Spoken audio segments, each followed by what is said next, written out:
Hey Hatters, welcome back to Under the Hat. I'm Casey. And I'm Eric, and we're happy to be back to fill you in on the latest news around the district. So let's get into it.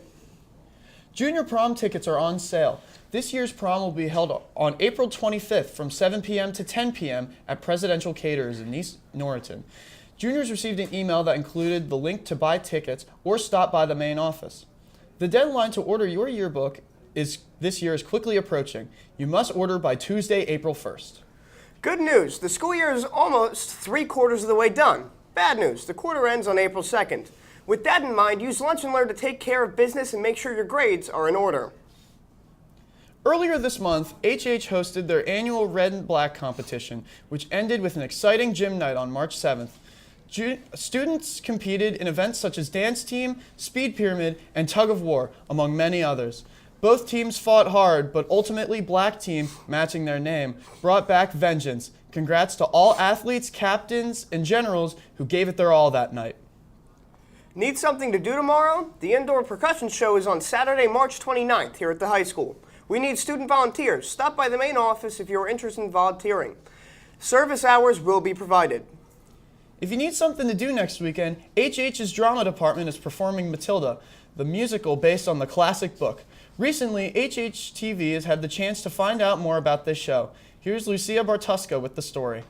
Hello, welcome to the theater here at Hatboro-Horsham High School. This is for this year's production of Matilda the Musical. Matilda the Musical is the story by Roald Dahl, and what it does is it follows the journey of a fun little school human and her interactions of everyone that we've all dealt with at different points in our lives. There are many great characters that everyone can relate with here. It's very laughable, it's fun, it's light, but it's also an important story. Matilda's she's very smart, but she feels really out of place in her family because not everyone in her family is super smart. They don't really encourage reading and such, but she loves to read. Agatha, I would say, is a very strong woman. She was an Olympic champion, so strong both physically and mentally. She just really won't take any crap from anyone. Miss Honey is kind of like the opposite of Miss Trunchbull. She's like the mentor to Matilda, and she's this kind of quiet and calm presence that really helps Matilda grow into herself and become her true personality. It's been really special because some of the students in the show were actually in our original cast that was supposed to play back before COVID. So about 5 years ago, we were about to stage Matilda, and unfortunately 2 weeks before the show was about to go up, it was canceled due to COVID. I'm really excited because it's my first big high school show for the spring, and it's the first time I'm being the lead. So it's really exciting as a freshman. I'm really looking forward to my first real lead. It's really cool to just get to be on stage so much. I would say that the show is also just a really fun chance to get to do one big last hurrah with all my friends who are seniors. I'm looking forward to most being able to convey Miss Honey's character arc to the audience through my acting choices and my personality, and being able to bring this character to life the way that I know best. Our show dates are April 3rd, 4th, 5th, and 6th. The dates of the 3rd, 4th, and 5th, curtain time is at 7:30, and on the 6th, it'll be at 2:30. Tickets are $10 for students and senior citizens and military families, and then $15 for adults for general admission. That looks great. Come see the two of us as well as some of our friends in Matilda. Tickets are currently on sale. Also on Saturday, April 5th, the Black Student Union will be hosting the first annual Soul Food Brunch from 11 a.m. to 1 p.m. in the cafeteria. $10 per person at the door. There will be good food, music, vendors, and great company. What are you doing after high school? Whether you've had a plan since you were young or have absolutely no idea what you want to do, come to our Spring College Fair next Wednesday, April 2nd at 6:30 p.m. in the main gym. You'll have the opportunity to meet with over 75 colleges, universities, trade schools, and military branches. Between March 14th to the 18th, students from the class of 2025 went on the annual senior class trip to Disney in Orlando, Florida. led by Mr. Grady and Mr. Greenberg and other teachers. 57 students went on this trip, as they visited all the Disney parks, as well as Universal Studios, Island of Adventure, and Blizzard Beach Water Park. Students had a blast enjoying the warm weather, delicious foods, and the many thrilling attractions. A fun time for all. Seniors, check your email regarding the May 1st Decision Day event. Get your decision in ASAP. Deadline is April 11th.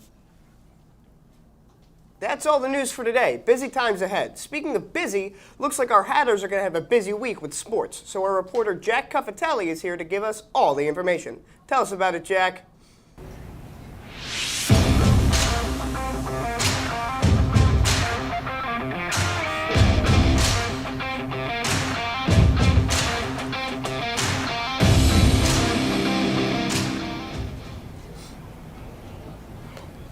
Hello everyone, and welcome to Harris Sports Report. I'm Jack Cuffatelli, and as the spring sports season is now in full swing, we have all the sports updates, as well as a look at the legendary swim team season by Emmy Erickson, Sarah Parker, and the state champion Annie Gia. So let's get into it. Speaking of full swing, let's take a look at the baseball team. The baseball team lost to their crosstown rival Upper Moreland 7-5. They will face Cardinal O'Hara today at 3:45. Right next to them, we have the softball team who faced Quakertown yesterday, where they lost 2-1, and they will play their crosstown rival Upper Moreland today at 3:45. Going from the diamond to the turf, we have the boys and girls lacrosse teams. The boys lacrosse team beat Archbishop Ryan yesterday 10-4. They will play today at William Tennant at 3:45. Meanwhile, the girls lacrosse team faced Lower Moreland on Wednesday, where they lost sadly 15-9. They will play today at home against William Tennant at 6 p.m. Now to the track team, who had dual meet against Upper Dublin on Monday, where they lost 86-63. They will compete in the North Penn Invitational tomorrow. Last but not least, the boys tennis team lost 5-2 to Abington on Wednesday. They will face PW today at 3:30. Even with all this excitement from the spring sports season, we need to take a look at the legendary season by the girls swim team. Recently, I had a chance to talk to these three stars of the team. Let's take a look. This year, the girls swim team continued with their dominance, led by seniors Annie Gia, Emmy Erickson, and Sarah Parker, where they all placed top 5 in the state meet. However, this momentum was made throughout the season. I think my biggest goal was just have fun because it is my senior year, and I would say I did achieve that goal. This season went pretty well. I wanted to get my times pretty much back to where they were last year, but I had a bit of an injury at the beginning of the season, so that kind of put me back a little. But in the end, I did get pretty close to where I was last year, and then I wanted to win both of our relays again, because that would be the 4th year in a row that I was part of the winning relay at States, so that was my big goal. These teammates were not just pushed by goals alone, but by each other. Me and Emmy do the 100 free together, and I actually like it because it's good to have someone to push you, kind of friendly competition, and it's just good in practice, especially to have someone to push you and be going through the same stuff as you at practice. Even with proven success and the motivation from each other, preparing for the meet as big as the state meet is going to be hard mentally and physically. Well, swimming has a lot of pressure, and I think there's a lot of mental pressure that does come with the sport, and I think preparing for it does get really challenging. I think one of the things that I like to do is I like to keep my routine the same. We rested for about 2 weeks. Really dropping the yardage and focusing more on sleep and what we ate, nutrition. It kind of helps me reduce the stress because everything just feels like it normally does. The future is bright for these three, as Annie Gia will be swimming at California Berkeley, Sarah Parker will be going to Alabama, and Emmy Erickson will swim for Townsend University. And even though they will be missed, the future is looking bright for the Hatboro-Horsham swim team, with the leadership of these three being passed down through the program. Thanks and congratulations to Annie, Emmy, and Sarah. And good luck to all the spring teams as we look forward to a great spring season. As always, I'm Jack Cuffatelli, and back to the desk. Thank you, Jack, for the report. And congrats to our athletes. As we all know, March is Women's History Month. And this time on lunch date, Sophia Melendez sits down with Miss Goldberg and her favorite underrated women in history. Take it away, Sophia.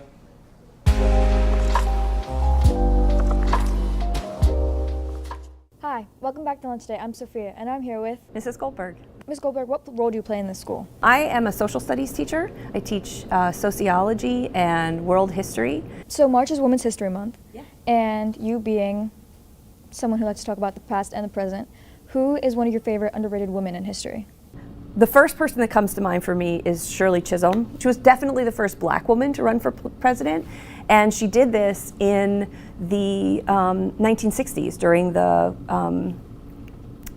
the women's rights movement of that era. She was really an iconoclast, right? She knew who she was, she knew what she wanted. I've heard of Shirley before, and I like watching videos of her. It's like the way that she carries herself is just so Poised, yeah. Right? My second person, Frida Kahlo. She's an artist, a painter, and also an iconoclast, right? She was herself unapologetically, and she really didn't conform to the social norms, even of her time and place, and was like unbothered about the fact that she didn't conform. But I think there's something admirable about people who can do that kind of exploration and know who they are and represent who they are.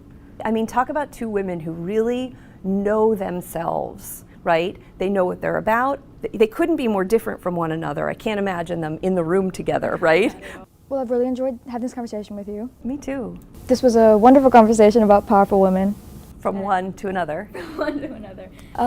I've been Sophia. And I've been Mrs. Goldberg. Bye.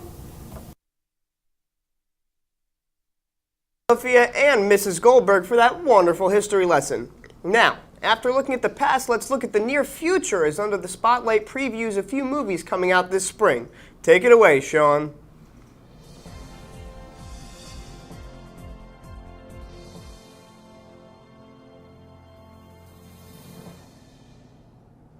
Greetings, this is Sean Gradle and welcome to Under the Spotlight. Spring is finally here, and so is the spring movie season.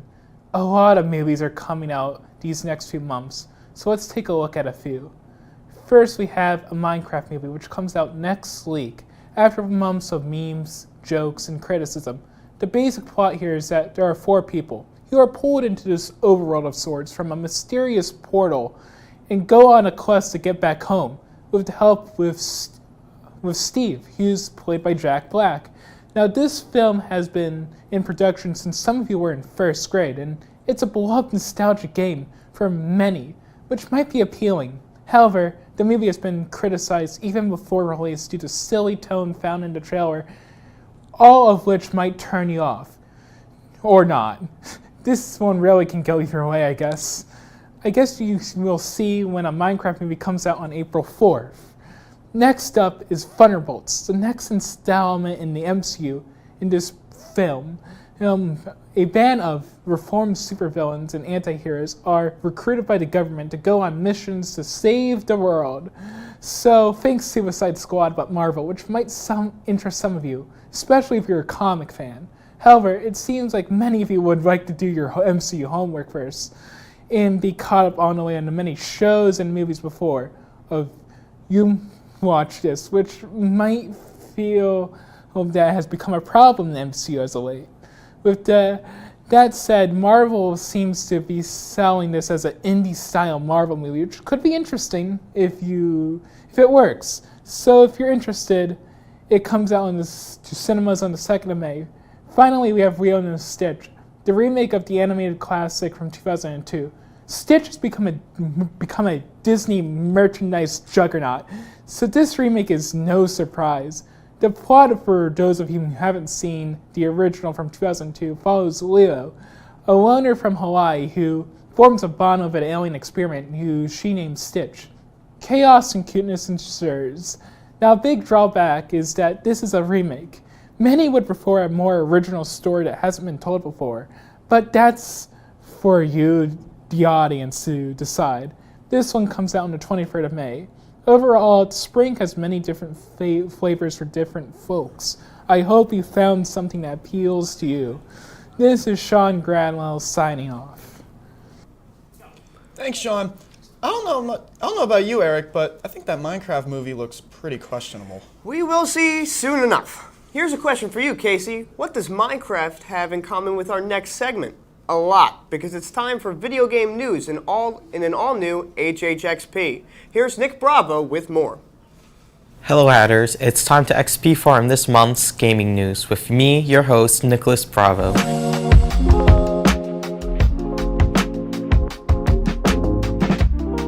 March 10th is Mario Day, and in celebration, Nintendo has added 42 songs from the Super Mario Bros. 3 original soundtracks to their Nintendo Music service.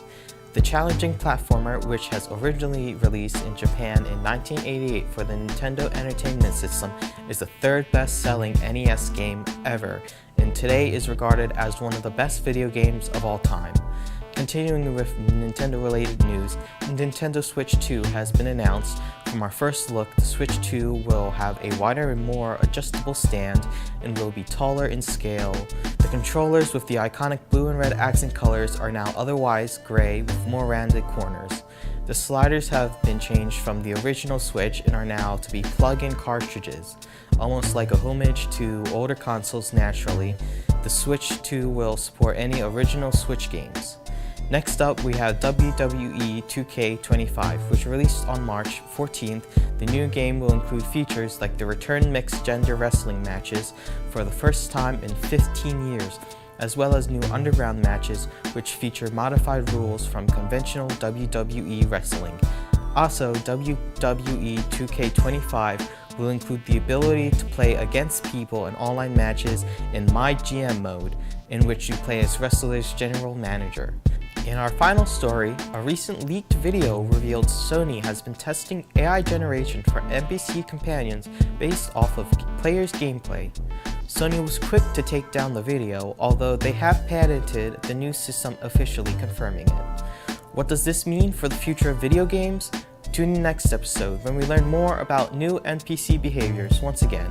I am Nicholas Bravo, thanks for booting on HHXP, and back to the studio. Thanks, Nick, for keeping us up to date in the world of video games. Next up, a brand new segment, Slang Gang, where Derek Arkowitz quizzes a few teachers on their knowledge of Gen Z words. I can't wait to see if they have any riz. Good morning, my fellow Jonkledites. If you don't know what that word means, that's a problem. That's a Gen Z slang term, and we'll be testing if those who know will know, and those who know are the teachers. So let's get into it.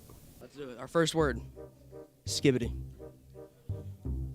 Skibbity, I think that means to, Isn't it? I'm pretty sure it's just nonsense, isn't it? Like, is there an origin to it? Skibbity isn't the joke that it means nothing? I don't know what it means, but I do know apparently it's really annoying to middle school teachers. You need a lifeline? Yes. All right, skibbity. I'll use it in a sentence for you. Your glasses today look real skibbity. Dirty? No. Yeah, it's like a nonsense word. It means like nothing, but if you use it in a certain connotation, it could mean like stupid or something like that. Oh, okay. Am I feeling about that? How you feeling about that? I don't know that, John. Yeah, that's fair. That's fair. Our second word, riz. Charisma. Riz is short for charisma, I've heard. I don't even know if that's true. But it's like if you got good chat, if you're a charming person, you got riz. Oh, I've heard of riz. Riz is good. Like if you got riz, that means like you got game. Yeah. Yeah, is that right? It's short for charisma. Yeah. Yeah. All right. Yeah. All right. Our next one is huzz. Do you know what huzz is? Husband. Yeah, kinda. From my understanding, it's like your crush or someone that you think is cute. I think, right? That seems to be how it's used, right? Like a side hustle. Not really. Oh, okay. Could be like huz, like a relative. That is correct. You're getting He is 3 for 3 right now. This is crazy. It's short for like it kind of means husband. It's like someone that you're interested in. You are the huzz, Mr. Morroy. You are the huzz. All right, I was just thinking maybe it was like a husband you're attracted to something, but they're on the no. side. They're the main. Okay. All right, I get it. Okay. Yeah, okay, All okay. right. An example I use is Mr. Mulroy is the huzz. I'm not interested in Mr. Mulroy. I see what you mean. You see what I mean? All right. I'd like to thank Mr. Baker, Mr. Mulroy, and Mr. Stevens for their excellent work today. You guys are the bruz. Make sure you stay tuned for the next episode where we talk to new teachers and introduce new words. Thanks, Derek and Mr. Baker, Mr. Mulroy, and Mr. Stevens. You all did better than I expected, and that's pretty Sigma. Oh, I think Mr. B wrote that line. Nice try, Burchick. Before he continues to embarrass us, let's see the weather forecast. Here's Lex with weather.